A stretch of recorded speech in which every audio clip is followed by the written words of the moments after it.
Welcome back, everyone, to OpenLine. We are talking about the effects of long-term COVID, long-haul COVID. It affects millions of people. I read 30% of people that have COVID can get long-haul COVID. The doctor just told us it can be as high as 50%. So this is impacting tons of people. This is your chance to call in, talk with a Vanderbilt doctor. We have several people on the line, but I want to thank you again to Dr. Sapna Kripalani at Vanderbilt there, from Vanderbilt, joining us via Zoom. Thank you.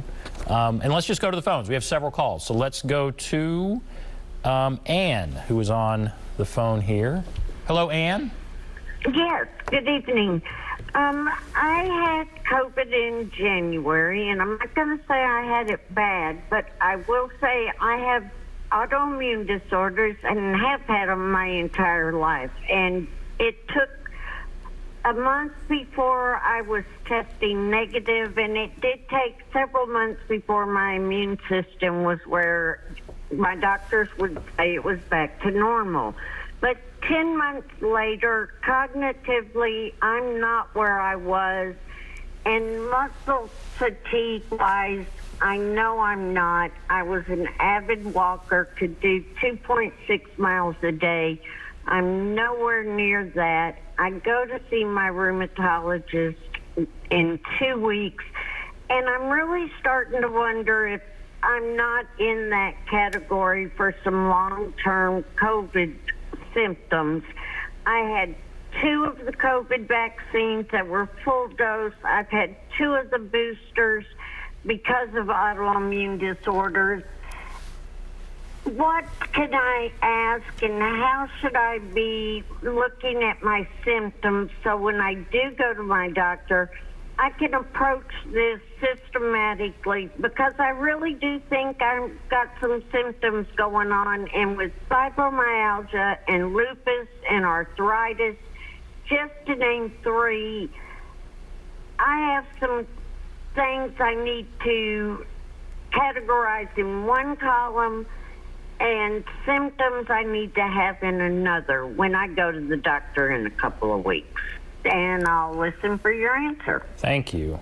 Yeah, what should she be asking her doctor? What should she be thinking about? I'm sure a lot of people have this question. What about that? Right. No, that's a really great question, Anne, and thank you for sharing your story.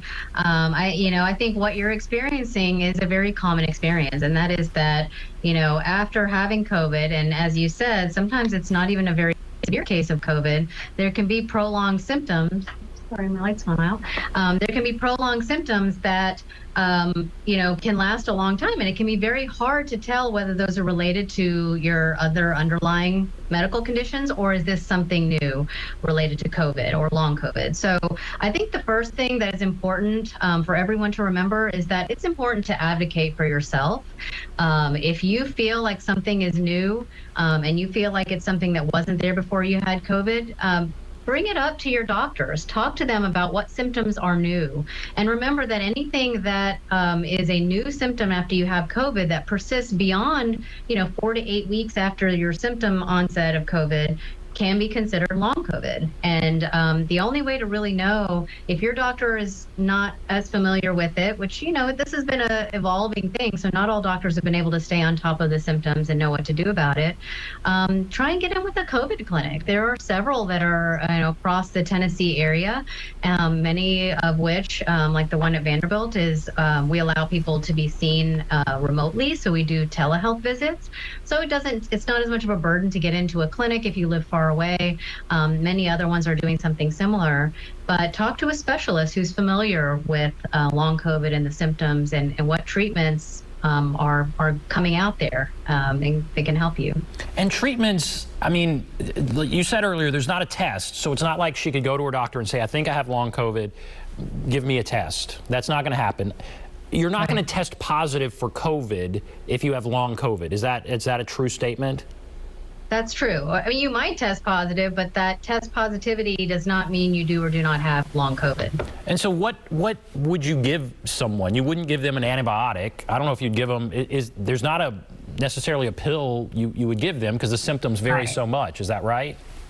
That's right. The treatments, there are treatments, but the treatments aren't right now in the form of a pill or a medicine or, an FDA approved therapy. But there are things that are in place that help people with the rehabilitation process. So we already have some places I know at Vanderbilt and other institutions where they're doing, speech therapy, cognitive behavioral therapy, physical therapy for rehabilitation, because there's a tremendous effect that COVID has on the heart and lungs and breathing. So trying to get those processes back to normal can take time. And so doing rehabilitation with therapists who can help you through that can be tremendously effective. And we're seeing people make some pretty good progress, but it's slow, but it is progress. Let's continue with the calls here. Let's go to I'm a Gene. Is that right? Go ahead, I'm a Gene. Okay. Hold on. You might need to turn down your TV, but go ahead. Yes, go ahead with your question or comment. Okay. Well, my daughter had COVID in January, and she was not able to get the shots because she has a blood clotting factor, and so she lost her smell and her taste, and it still hadn't come back. Is there anything that can be done for that? All right. Thank you for that question. What about that, that's doctor? a great question. I'm Jean. So, smell and taste disruptions are actually one of the very unique features of COVID. And for many people, it lasts weeks or even months after their COVID infection. And it seems minor, but most of us can attest to the fact that if you can't smell or taste your favorite foods, it can be troublesome after some time. Again, there's not a medicine for that, but there have been some really good efforts at doing smell and taste therapy that can be really effective. The purpose of this is to try and retrain the brain, the areas of the brain that are damaged, which are actually the nerves that are just inside the nasal passages, which we think are one of the reasons that people lose smell and taste soon after a COVID infection, is because it's very closely located to the nasal passages, that cranial nerve. And so when it's damaged, your brain has to regenerate a lot of those neurons, and that can take a long time. So I know at our ear, nose, and throat clinic here, they have a protocol of smell therapy. And it's something you can do at home, actually. Expose yourself to very strong smells that you're familiar with.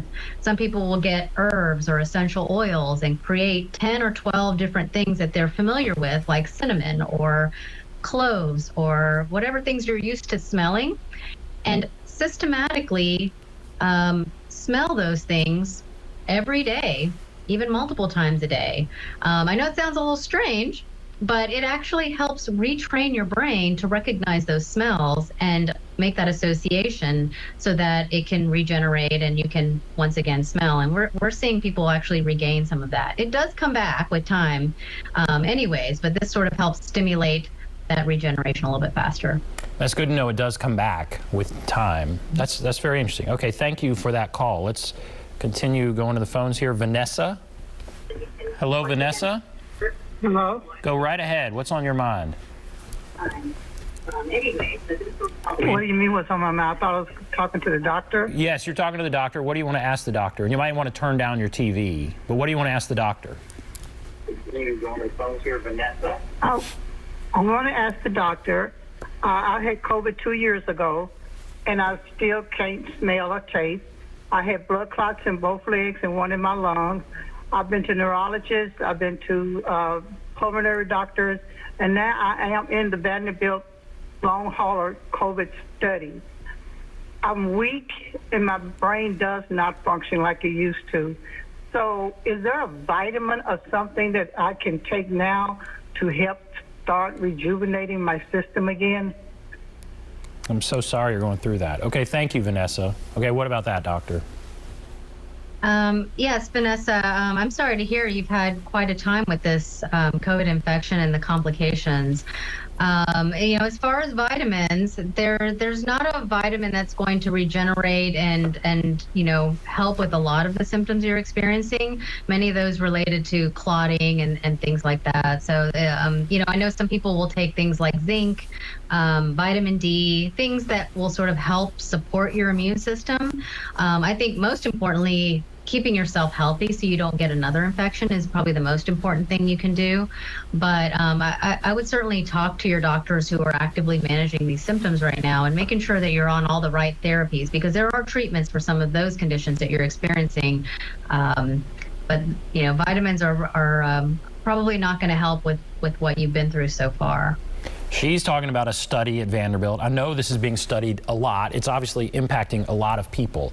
How many people that have long-term COVID, it just goes away? Like, is it something that if you're fortunate, it goes away after X number of weeks, or how often does that happen?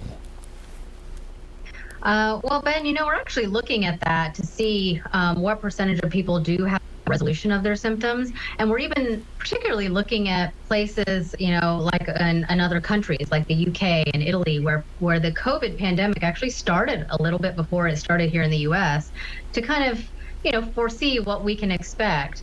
And the good news is that we're seeing the majority of people having improvement or resolution of their symptoms. So I think that's encouraging news that this does get better.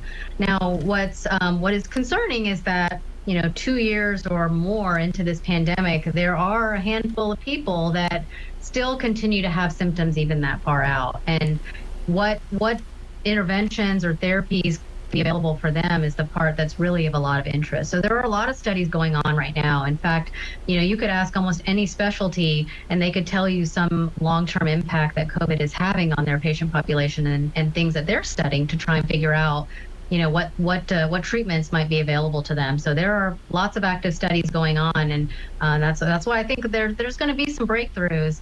It'll probably not be one magic pill. It'll probably be multiple different things depending on which symptoms are being most prominent in a certain patient. But I think we'll get there.